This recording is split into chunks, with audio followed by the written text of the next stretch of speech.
ব্রিটেনের city minister tulip Siddique ও তার পরিবারের সদস্যদের বিরুদ্ধে রাশিয়ার সঙ্গে রূপপুর পারমাণবিক বিদ্যুৎ কেন্দ্রের চুক্তিতে অর্থ আত্মসাতের অভিযোগ উঠেছে।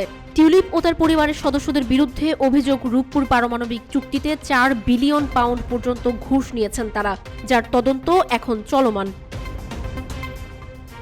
প্রতিবেদনটিতে বলা হয়েছে, যুক্তরাজ্যের লেবার মন্ত্রী টিউলিপ সিদ্দিক, ব্রিটেনের আর্থিক খাতে দুর্নীতি রোধের দায়িত্ব সিটি মিনিস্টার টিউলিপ সিদ্দিকের কাঁধে। টিউলিপের জন্মভূমি বাংলাদেশে তার বিরুদ্ধে একটি পারমাণবিক বিদ্যুৎ কেন্দ্রের চুক্তির সঙ্গে জড়িয়ে অর্থ আত্মসাতের জন্য তার বিরুদ্ধে তদন্ত করা হচ্ছে।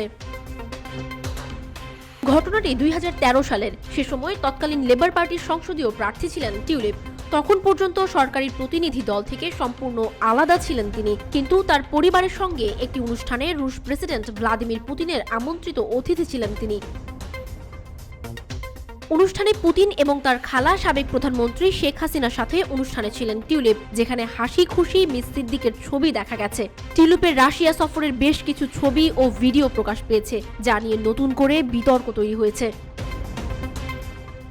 সে সময় রাশিয়ার সঙ্গে 1 বিলিয়ন পাউন্ড অস্ত্র চুক্তি স্বাক্ষরের আগে উভয় রাষ্ট্রপ্রধান একে অপরের দেশের প্রশংসা করে বক্তৃতা দিয়েছিলেন। পরবর্তীতে এই দুই দেশের মধ্যে একটি পারমাণবিক বিদ্যুৎ চুক্তি হয়, যেখানে $4 বিলিয়ন ঘুষ নেওয়ার অভিযোগ রয়েছে টিউলিপ ও তার পরিবারের সদস্যদের বিরুদ্ধে।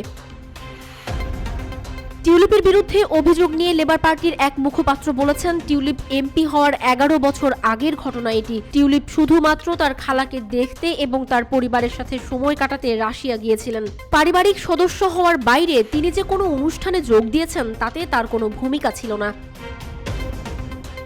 দলের আরেক মুখপাত্র টোরি বলেছেন, এই ছবিগুলো টিউলিপ সিদ্দিকের তথাকথিত পারিবারিক মস্কো সফরের পরিস্থিতি সম্পর্কে কিছু গুরুতর প্রশ্ন উত্থাপন করে।